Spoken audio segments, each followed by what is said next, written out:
Boa noite a todos, aqui quem fala é o pastor Alex. Estamos iniciando o nosso primeiro programa, Crescendo com as Escrituras, onde estaremos trazendo vários assuntos relacionados com a palavra de Deus.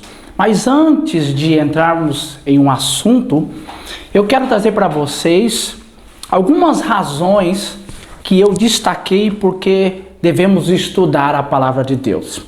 A primeira razão está na ordem de Deus a Josué, capítulo 1, versículo 8, ele diz que Josué não deveria de se apartar da lei do Senhor. A segunda razão que eu destaco que devemos estudar a palavra de Deus está em João 17:17, que diz: santificai-vos na verdade. A tua palavra é a verdade. Então, quando eu estudo as Escrituras, elas produzem na minha vida santificação. A terceira razão que devemos estudar as Escrituras Sagradas, ditas pelo próprio Jesus em Mateus capítulo 4, versículo 4, que diz: nem só de pão viverá o homem, mas de toda a palavra que procede da boca de Deus. Ou seja, a palavra de Deus é alimento para o espírito e a alma humana. A quarta razão que eu destaco que devemos estudar as Escrituras está em Hebreus 4:12, que diz: porque a palavra de Deus é viva e eficaz, é mais cortante de qualquer espada de dois gumes, corta até o ponto de dividir as juntas da medula, é apta para discernir os pensamentos e propósitos do coração. Então a palavra de Deus, ela é eficaz, ela penetra nas juntas e na medula, ela me ajuda a discernir os meus pensamentos e os propósitos do coração. Interessante que a quinta razão que eu destaco sobre estudar a palavra de Deus, o apóstolo Paulo vai dizer em 2 Timóteo, capítulo 3, versículo 16 e 17, diz assim: toda a escritura é inspirada por Deus, é útil para ensino, repreensão, educação na justiça, a fim de que o homem seja perfeito e perfeitamente habilitado para a boa obra. Ou seja, estudar a palavra de Deus, ela produz um ensino, ela repreende, a palavra de Deus educa e me aperfeiçoa para a sua obra. Então, se você quer se aperfeiçoar na obra de Deus, separe tempo para estudar as Escrituras.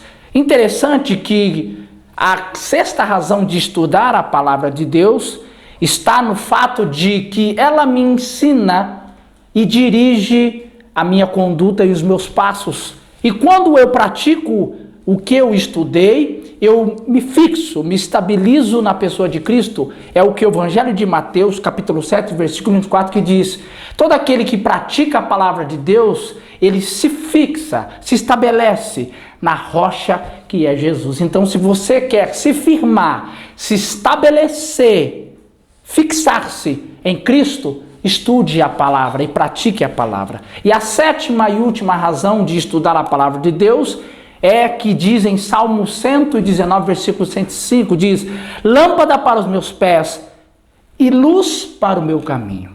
Então a palavra de Deus, ela ilumina os nossos passos. Então eu dei aqui para vocês 7 razões que nos auxilia e que é produzido quando nós estudamos e praticamos a palavra de Deus. E o primeiro assunto que eu quero estar tratando com cada um de vocês é a escatologia. Mas para que possamos estudar sobre a escatologia, precisamos primeiramente entender a definição do que vem a ser escatologia. A escatologia, ela vem de duas palavras, vindas de duas palavras gregas. Eschatos, que significa final, fim e último. E logos significa o estudo das coisas e eventos futuros profetizados na Bíblia. Então concluímos que escatologia nada mais é do que o estudo das últimas coisas ou dos últimos eventos. Assuntos que são tratados na Bíblia. Então eu dei aqui para você a definição da escatologia. Interessante que a escatologia tem por objetivo tratar dos seguintes temas. Primeiro, que a escatologia trata do estado intermediário.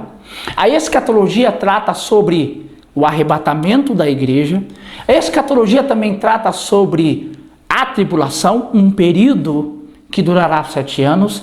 A escatologia também trata sobre o milênio, um tempo que durará 1000 anos. A escatologia também estuda sobre o estado perfeito e eterno.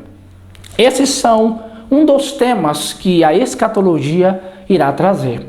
E podemos também classificar a escatologia em 2 classes distintas. A primeira classe da escatologia é uma escatologia que trata sobre o fenômeno da morte física e da morte espiritual. É uma escatologia pessoal.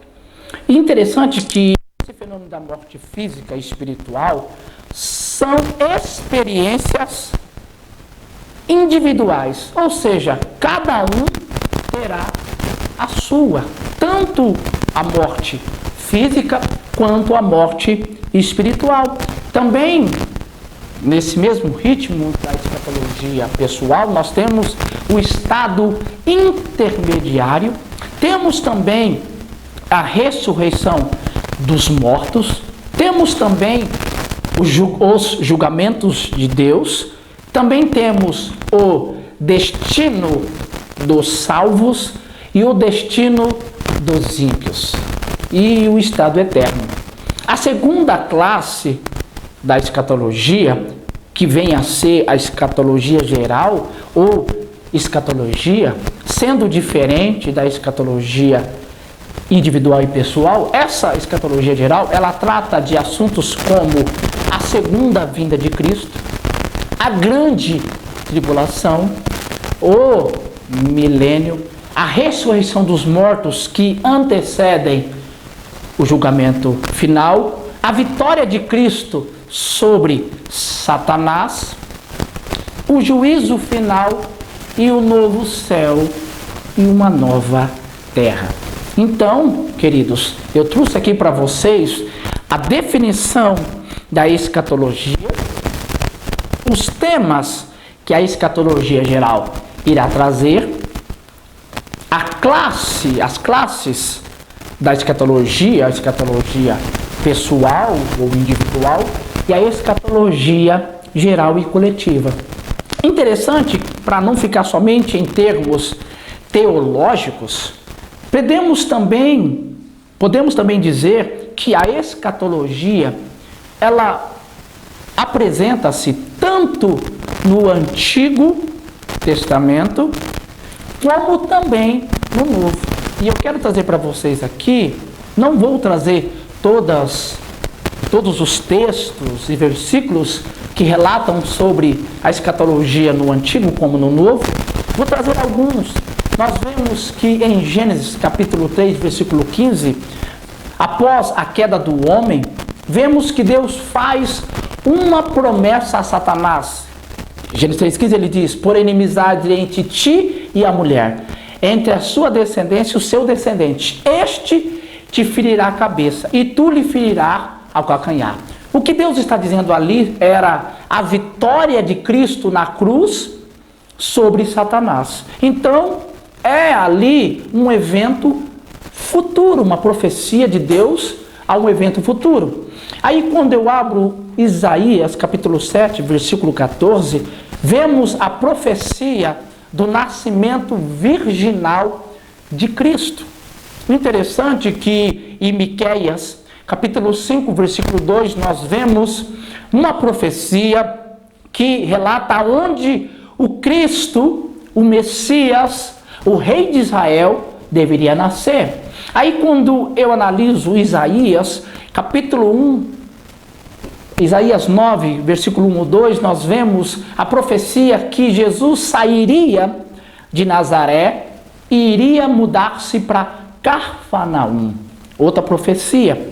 Interessante quando eu também vejo Isaías capítulo 61, versículo 3, nós vemos a profecia acerca do ministério público de Cristo Jesus. Aí quando eu vejo Isaías 53, do versículo 1 ao 12, eu aprendo sobre a morte de Cristo e também o propósito da morte de Jesus, em pagar o preço sobre os nossos pecados. Aí quando eu analiso os Salmos, capítulo 16, versículo 10, nós vemos a profecia acerca da ressurreição de Jesus. Então aqui eu trouxe para vocês algumas profecias, porque a escatologia trata de eventos futuros, profecias de eventos que iriam ocorrer em determinado tempo na história. E analisando os evangelhos sinóticos, nós aprendemos que as profecias relacionadas ao nascimento, a moradia de Cristo, a sua mudança para Cafarnaum, o seu ministério, a sua morte e a sua ressurreição se concretizaram nos evangelhos sinóticos. Então significa que as profecias se concretizaram, se cumpriram nos evangelhos. Porque também a escatologia, ela não só trata de eventos que iriam ocorrer, como também eventos que ocorreram. Interessante que quando nós analisamos as cartas dos apóstolos, apóstolo Pedro, o apóstolo Paulo, o apóstolo João, nós aprendemos também algo sobre a escatologia, coisas como o arrebatamento da igreja. É isso que o apóstolo Paulo trata em 1 Tessalonicenses capítulo 4, versículo 16 e 17. O apóstolo Paulo fala coisas relacionadas ao que vai acontecer quando a trombeta soar. Ele também diz isto em 1 Coríntios capítulo 15, versículos 51 ao 54. E também o apóstolo João, na carta do Apocalipse, ele também trata sobre o arrebatamento da igreja e também eventos que irão ocorrer após o arrebatamento da igreja. Então, querido, eu trouxe para você coisas relacionadas à escatologia, tanto no Antigo Testamento, como também no Novo Testamento. Agora eu quero trazer para você, meu querido, quais são os benefícios de aprendermos sobre escatologia. Primeiro, estudar sobre profecias bíblicas produz consolo. E aí eu volto com o apóstolo Paulo. No capítulo 4, versículo 18, o apóstolo Paulo diz as seguintes coisas: consolai-vos uns aos outros com essas palavras. Estudar sobre eventos futuros produz consolo. É o que o mesmo Jesus disse em João capítulo 14, do 1 ao 3, ele diz: não se turbe o vosso coração.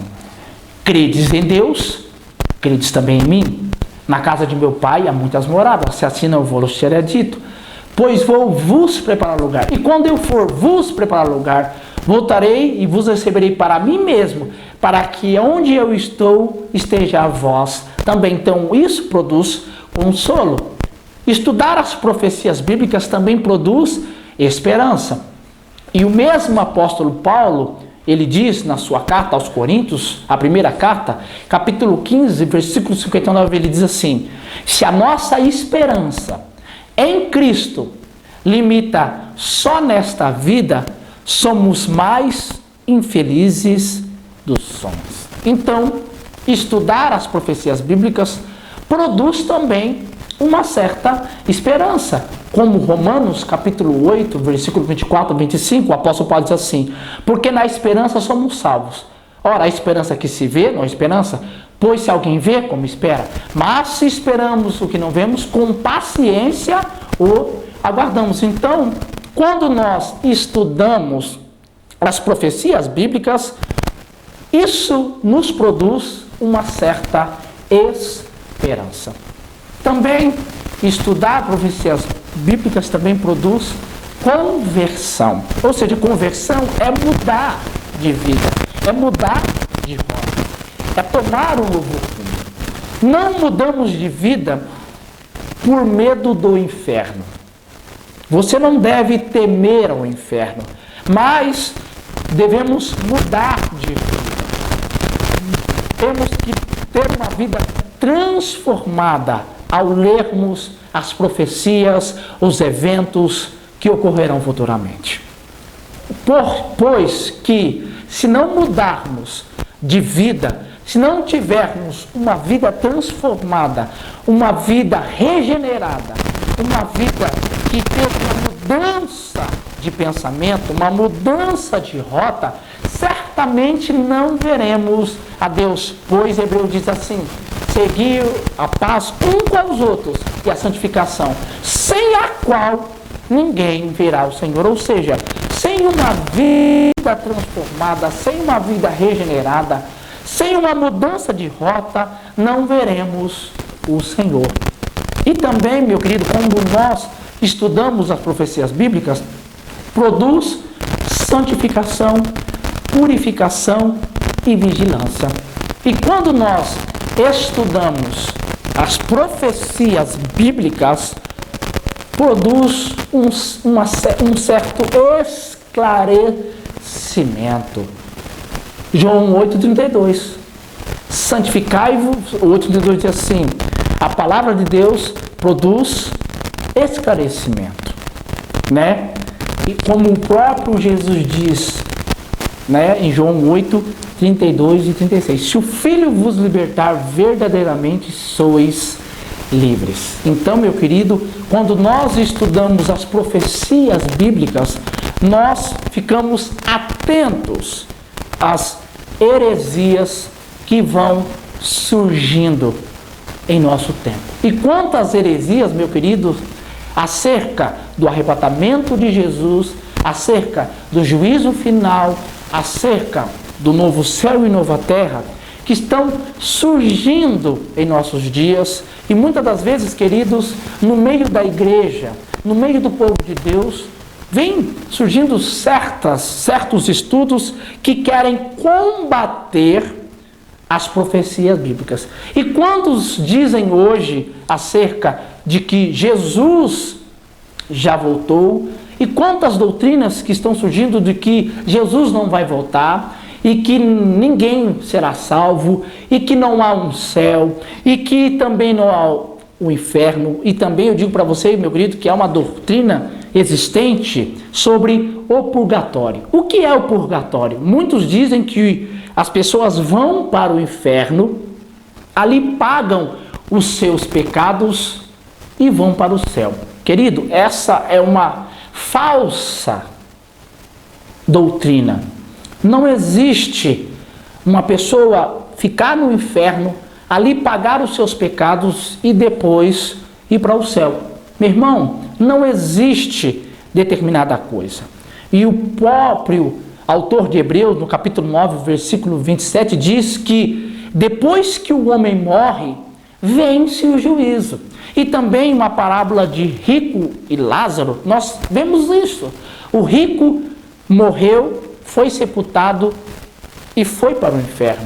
Lázaro, pobre, miserável, morreu, foi sepultado e foi para o seio de Abraão. E o texto lá me diz que o rico, vendo Lázaro, porque antes de Jesus o paraíso ficava próximo ao Hades, havia somente um abismo que dividia ambos os lugares.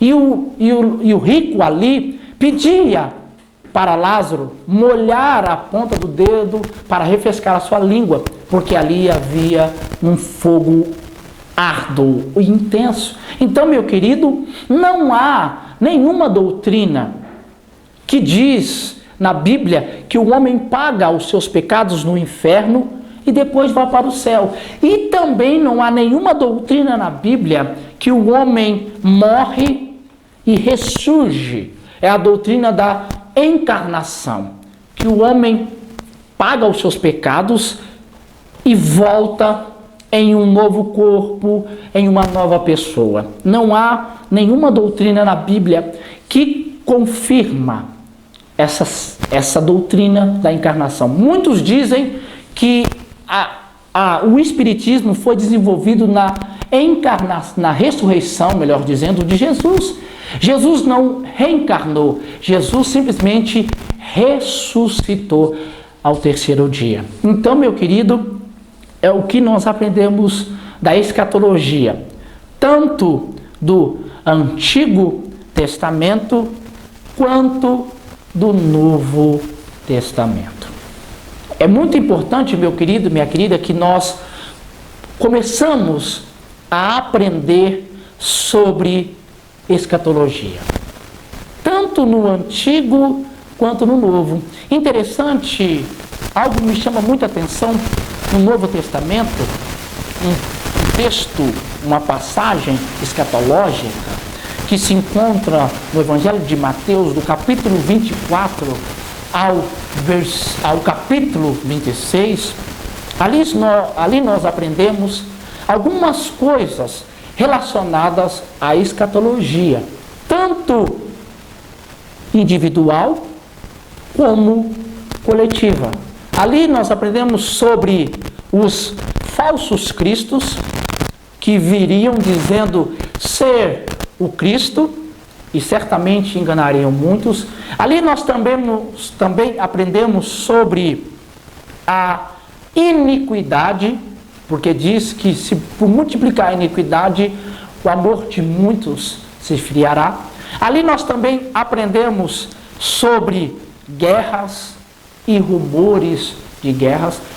Se nós analisarmos na história humana, esta guerra entre a Ucrânia e a Rússia não foi a primeira e nem tampouco será a última. Nós aprendemos que houve guerras, a Primeira Guerra. Aprendemos também que houve a Segunda Guerra, no período de 1936 a 1945. Todo mundo já sabe sobre o governo nazista, aonde Hitler governou durante todos esses anos, sendo ali um ditador, aonde aprisionou, aonde castigou, aonde matou aproximadamente 6 milhões de judeus. E interessante, meu querido, que em 1945 se cumpriu a maior e a principal profecia bíblica, que os judeus que saíram da Europa após a guerra voltaram para Jerusalém e ali se tornaram uma nação unificada, porque a palavra de Deus diz que Deus ajuntaria o seu povo na sua terra natal. Profecia que se cumpriu. E também em Mateus nós aprendemos sobre os dias de Noé. Que o texto diz que nos dias de Noé as pessoas casavam e davam-se em casamento, até que veio o dilúvio. Meu querido, você sabia que Noé demorou 120 anos para construir a arca? Muitos dizem que nesse período de construção Noé não pregou, mas há registros na Bíblia, no Novo Testamento, que Noé foi pregador da justiça de Deus. Então Noé pregou, mas aquelas pessoas não deram crédito, não deram ouvido à palavra que Noé pregara. E assim houve dilúvio. Então eu trouxe para vocês aqui termos e livros e passagens escatológicas, tanto no Antigo como no Novo. Amados, nós vamos dar uma breve pausa e logo após voltaremos com a tanatologia, que é a doutrina da morte.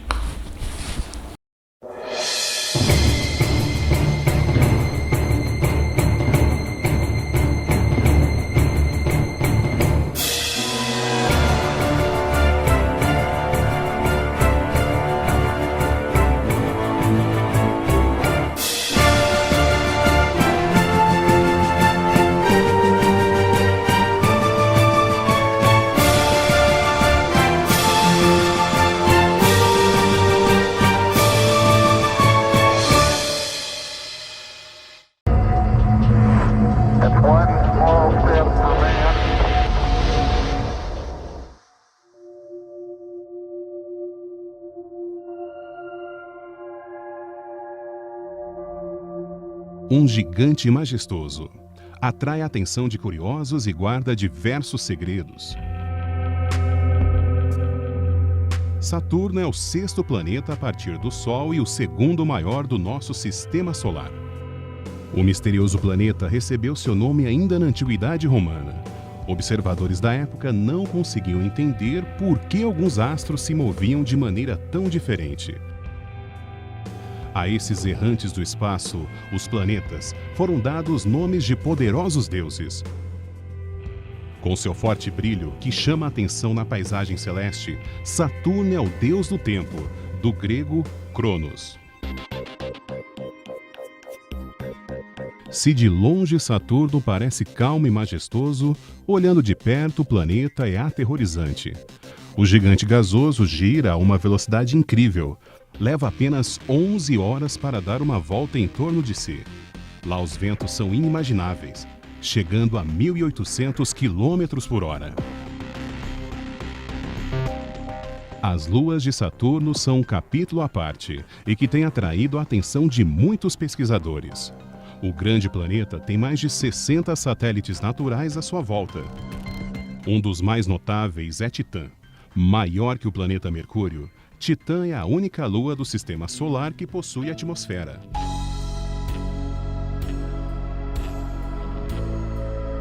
Além de cercado por diversas luas, Saturno tem em sua forma um diferencial que chama a atenção desde a observação de Galileu em 1610.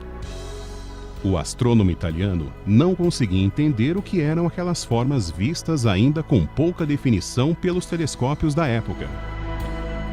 Apesar de conhecermos hoje seus anéis, formados por gelo, poeira e material rochoso, não há ainda certezas quanto à sua origem. Existem algumas teorias da origem dos anéis de Saturno, mas uma das mais impressionantes é a questão do efeito maré. Saturno, pelo fato de ser um planeta gigante, então ele tem muita massa e por conta disso o campo gravitacional dele é bem intenso. Então o que acontece com corpos que se aproximam muito desse planeta, tal como uma Lua, por exemplo? Então a parte da frente da Lua voltada para o planeta Saturno é puxada com mais intensidade do que a parte de trás. Então isso acaba como desmanchando a Lua. Então provavelmente pode ser isso que tenha acontecido para formar esses anéis. Uma Lua, ou mais de uma, pode ter se desmanchado, causando essa grande quantidade de poeira, partículas da ordem de menos de 1 milímetro, até partículas de dezenas de metros, né, de tamanho em volta do planeta Saturno. Uma outra teoria também, durante a formação dos planetas, né, pode ser que cometas tenham sido capturados pela intensa gravidade de Saturno e esses cometas tenham sido desintegrados por causa do efeito maré também. A sonda Cassini é a mais importante já enviada ao Senhor dos Anéis. Ela é responsável por diversas descobertas científicas e imagens magníficas, como o hexágono gigante no polo norte do planeta e os criovulcões da Lua Encélado, uma das maiores candidatas à vida fora da Terra.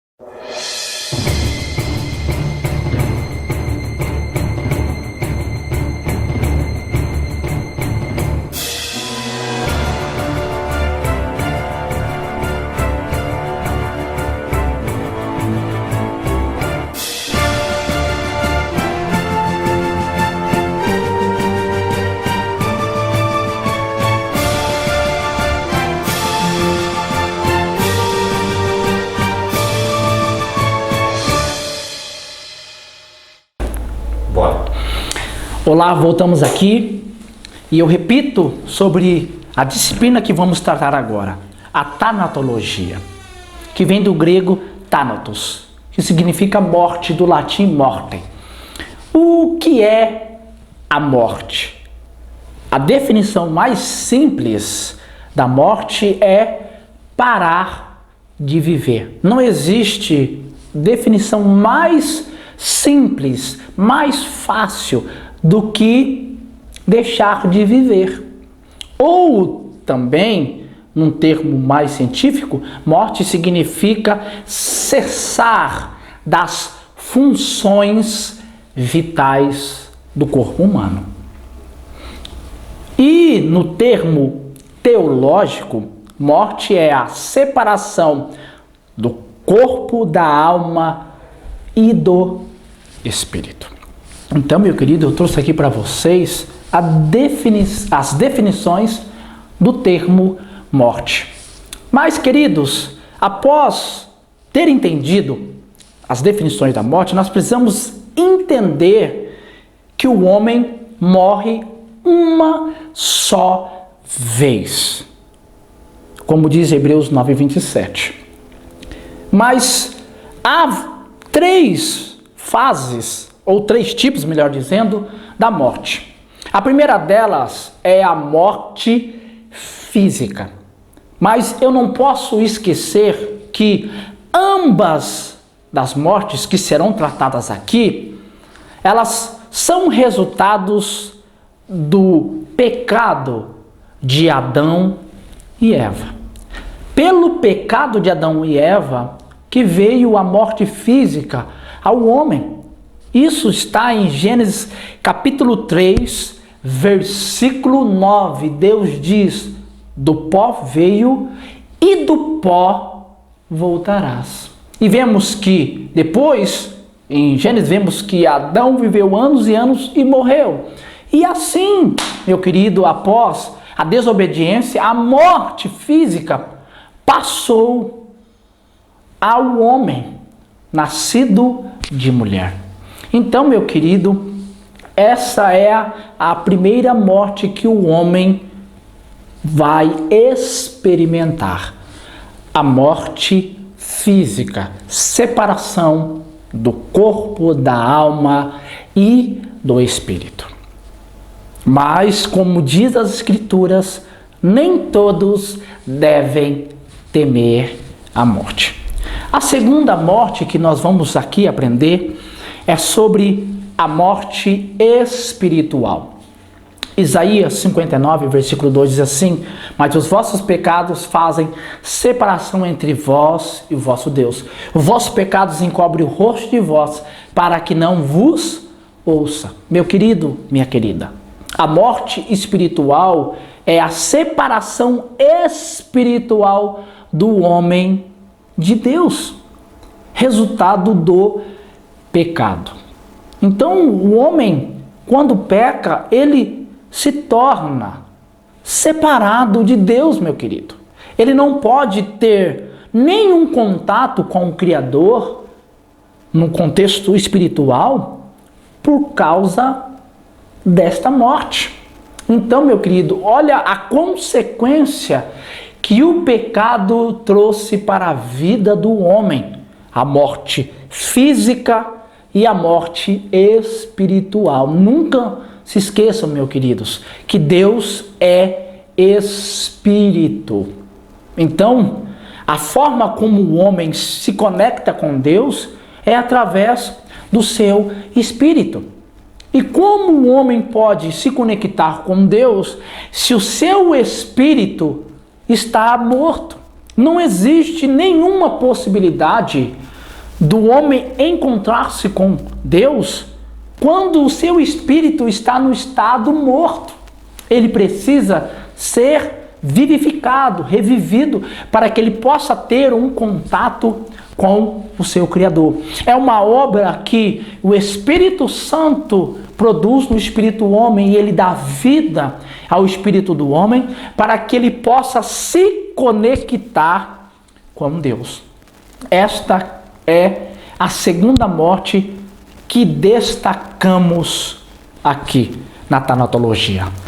A terceira e última morte, sendo entre as três a mais terrível, é a morte eterna. É o que o apóstolo João diz no livro de Apocalipse, capítulo 20, versículo 12, versículo 14, versículo 15. Meu querido, esta é a separação definitiva de Deus. Ou seja, o homem fica longe por toda a eternidade da palavra de Deus, dos conselhos de Deus, da pessoa de Deus, da pessoa de Jesus, da pessoa do Espírito Santo.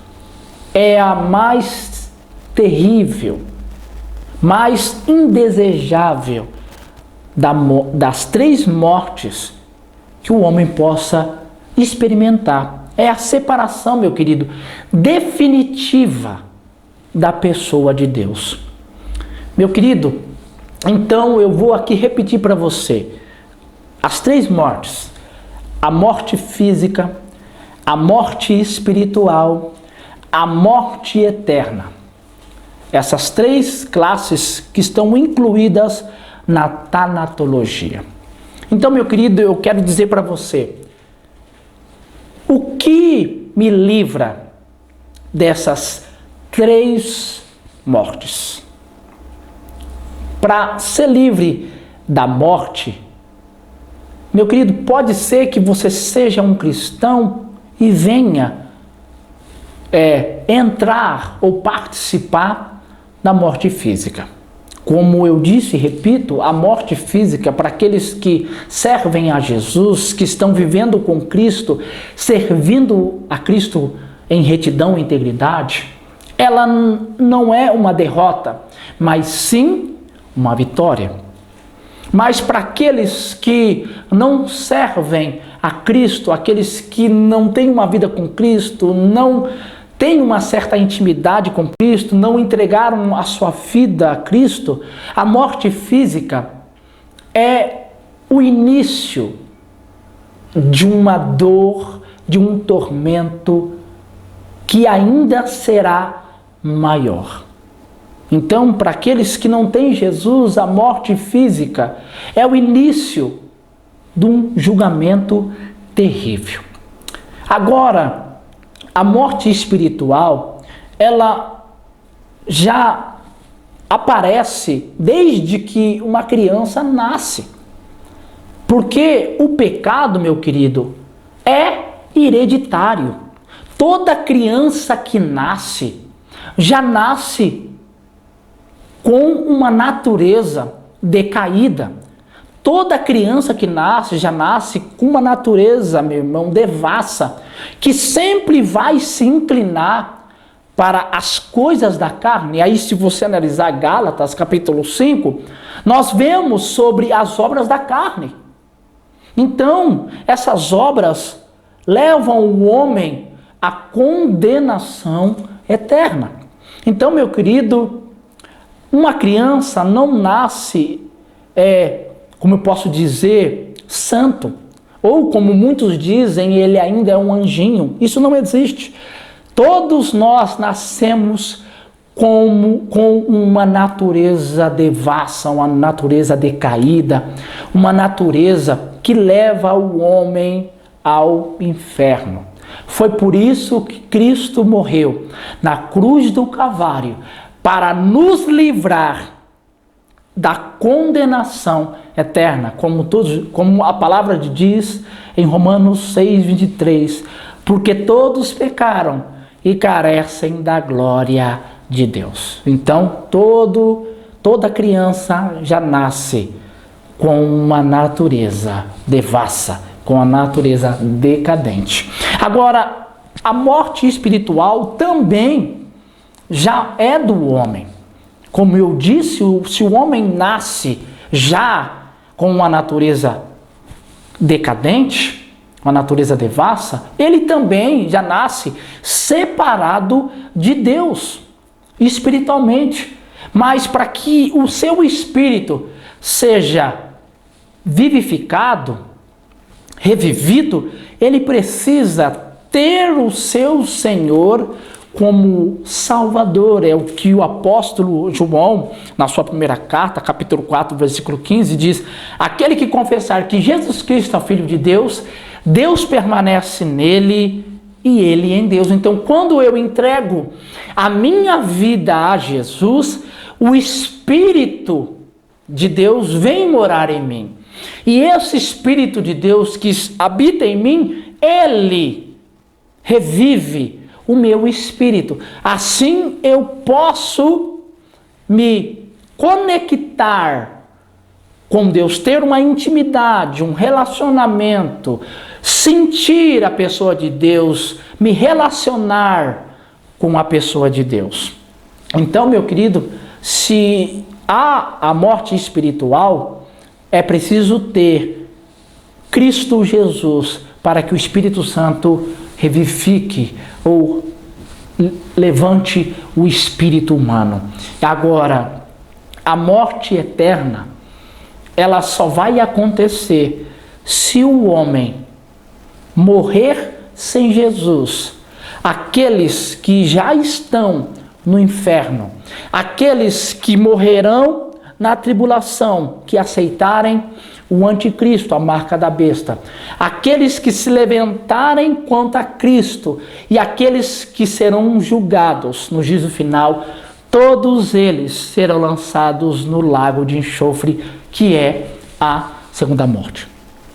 Então, meu querido, você que está ouvindo esse estudo sobre a doutrina da morte, se você tem Jesus Cristo, continue firme nos caminhos do Senhor, permaneçam firmes na caminhada com Cristo, mesmo que seja difícil, porque eu sempre digo isso nas minhas pregações, que servir a Jesus não é fácil, porque se fosse fácil, a igreja havia muitas pessoas.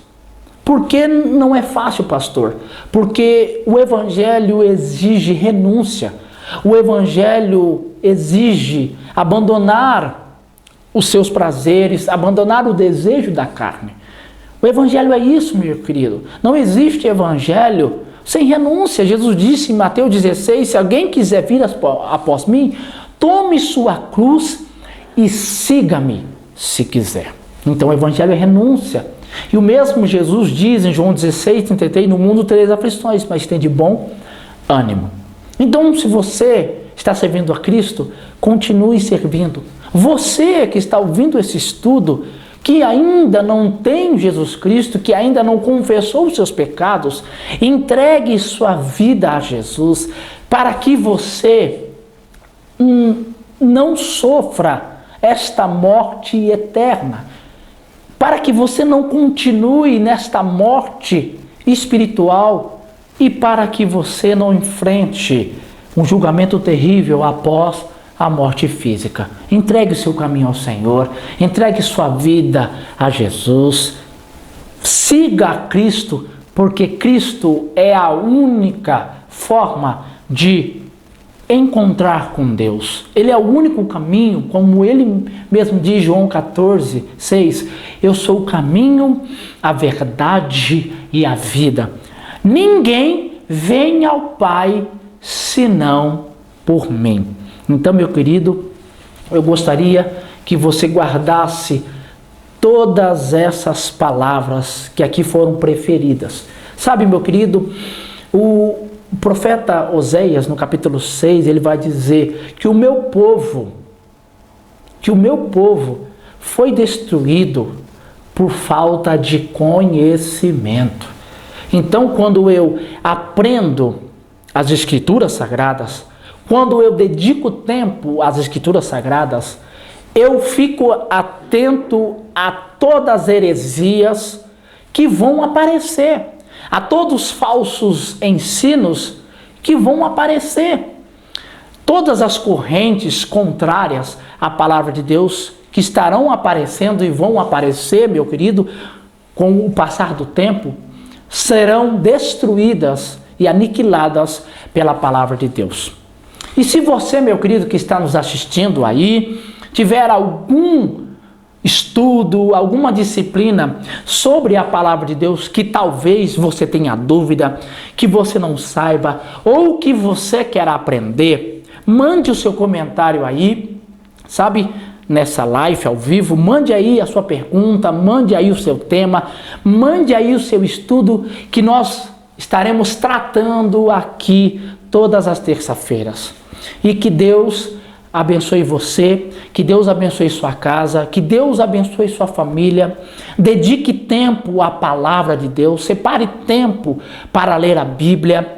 Como eu mesmo disse no início, em Josué 8, o conselho de Deus a Josué, né, que ele não deveria se apartar da lei do Senhor e ele seria próspero. E também os Salmos de número 1, que diz, antes o seu prazer está na lei do Senhor, e na sua lei medita de dia e de noite. Meu querido, dedique tempo à palavra de Deus, busque a Deus para que você fique livre da morte eterna, que é a segunda morte. Que Deus abençoe você, que Deus abençoe a sua casa. Tenha uma noite de sono abençoadíssima, em nome de Jesus. Terça-feira que vem, eu espero vocês para a glória de Cristo. Fique com Deus, em nome de Jesus.